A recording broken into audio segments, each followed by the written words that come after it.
This is the Best of the Week on Relevant Radio.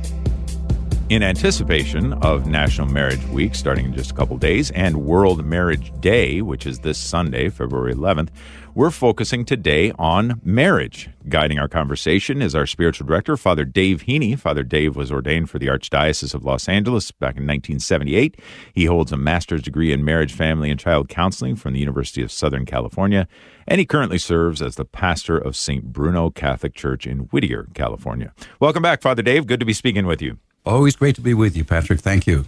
And what an important and wonderful topic that we're talking about today, marriage. So it's one of those things that is so commonplace, and yet it always behooves us, right, to take a moment to consider this important sacrament, this important vocation. I mean, so many things flow from this sacrament. This is the beginning of a family, of all things. So the next generation is going to flow from that sacrament of marriage. And, you know, I don't think anyone would disagree by saying that the greatest moments in your life always come from those moments of profound love, a profound commitment of love. So that happens on your wedding day, and God willing, it'll happen each day of your marriage. So it makes a couple profoundly happy, and then their love is so powerful that it flows into new life, to a new family, which is the school of love. As Pope John Paul II used to say, the family is the school of love. In your experience, in your many, many years of, I'm sure, counseling couple after couple, from the young to the old, what are some of the ingredients that make for a good marriage? You know, I get that question a lot, but let me just say something to you first. Don't forget your 25th anniversary. It's coming up. That's probably one of the best ways. Yeah, that's right. Very good. Thank you. Absolutely. Wonderfully, I get that question a lot. And I didn't get it when I was first ordained.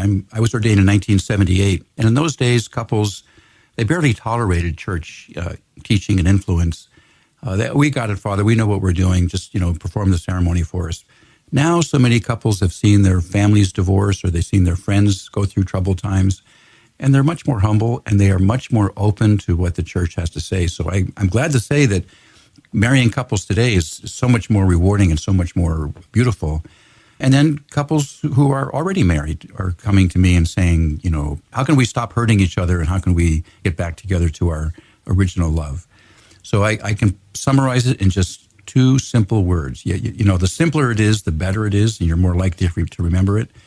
If I could summarize the main ingredient about a successful marriage, is the simply two words to stay engaged. Now, engaged couples, when they come to see me, resonate with that right away, because that's the stage that they're in. They are engaged. Right. And they know what they're doing, and know what the quality of their conversations. They're planning either the ceremony or their first house together, or their family, or, all kinds of different future plans. They're very attuned to each other. They're paying attention to each other. If the groom sees the slightest little hesitation on the part of his bride, he'll, hey, what's going on? How are you doing? And vice versa. So they're just very attuned, attentive, engaged to each other.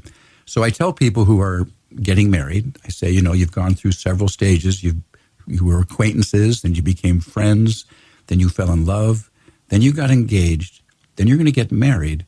I recommend, after you get married, go back a step to the stage before being engaged. And I like that. Yeah, just stay engaged. I had a really wonderful conversation with some people yesterday, and I was saying, they're getting married. And I said, I'm sure that you're very attentive and attuned to each other. And what I've seen happens is, after a couple gets married and they, start their life together, they become what I call professional household managers. They know how to take out the trash. They know how to pay the light bill. They know how to do gardening. They know how to clean the house. When the kids come along, they know how to help with homework and do teacher conferences.